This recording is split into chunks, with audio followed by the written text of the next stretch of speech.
Hey, toy and movie fans, Scott Toy Guru Neitlich here, and after 20 years plus in the toy industry, I'm here to talk a little bit about why toys and movies don't always match.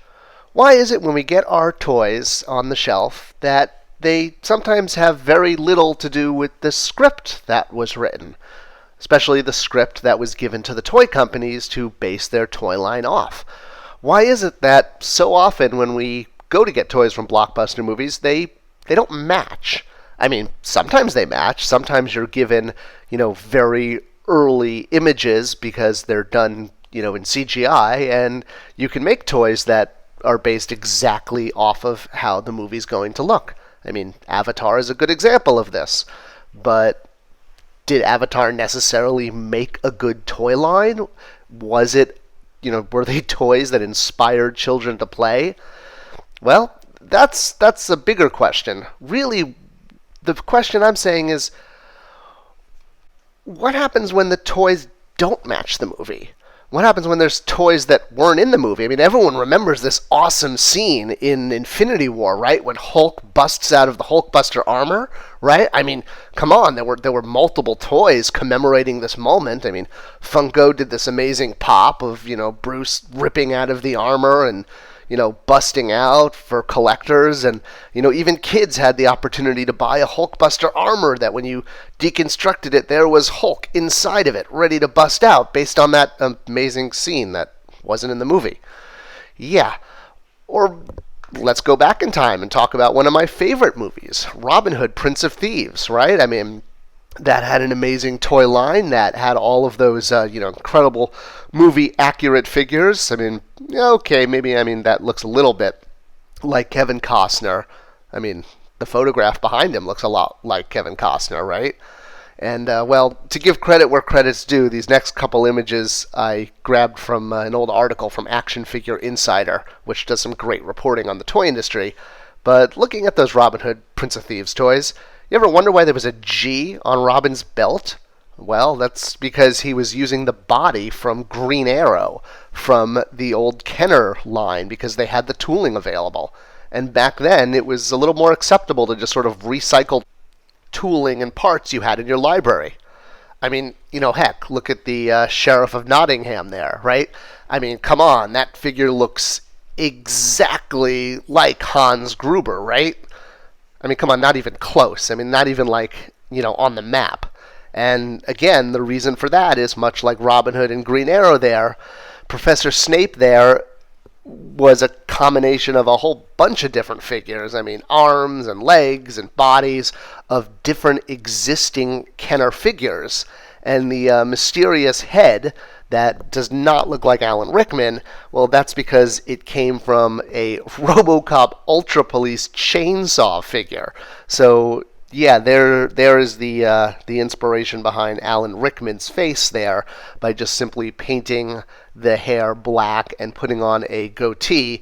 You could, back in the day, get away with doing a figure that didn't exactly match the actor or the source material. Now, that was how it was done back in the day, when we didn't exactly have the resources.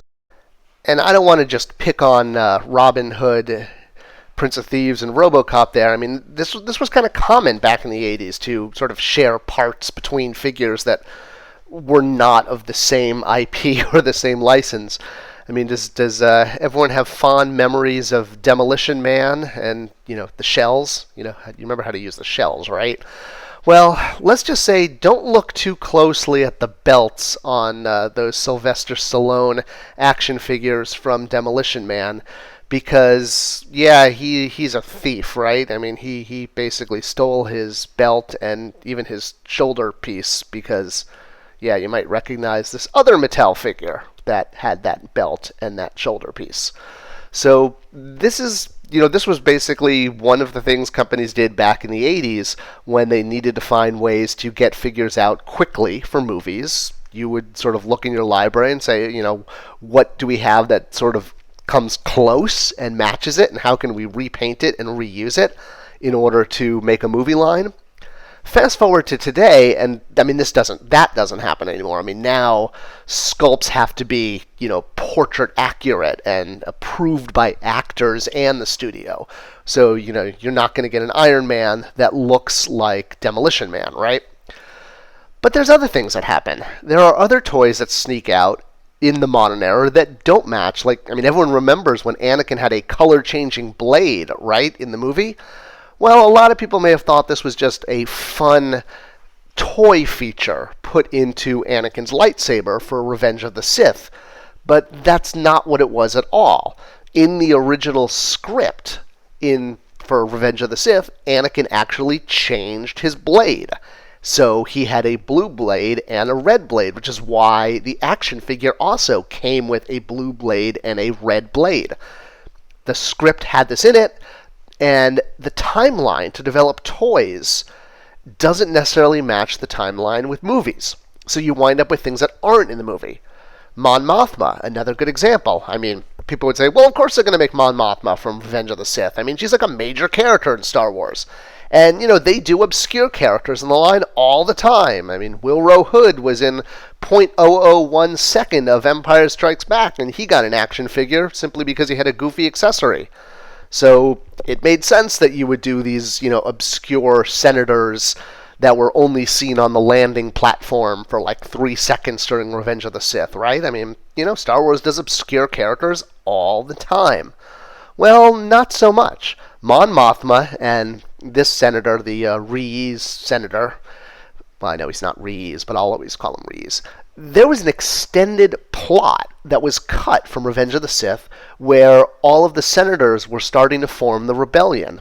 You can see these on the DVD or the Blu-ray release, but essentially that plot was cut from the movie for time, but not before several action figures were designed for that plot. Now, of course, people didn't notice this, much like they didn't notice the Anakin blade, because they thought, oh, it's just, more obscure Star Wars figures, or it's a toy feature. Other times it's more noticeable.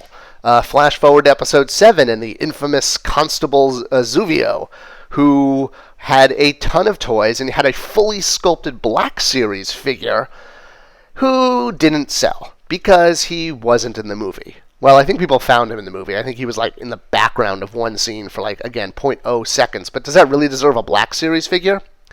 So, with all of this thought behind us, why do toy companies make movie figures? Why do they look for movies to make action figures based on? Well, the obvious answer is, money, because you can make money off of this.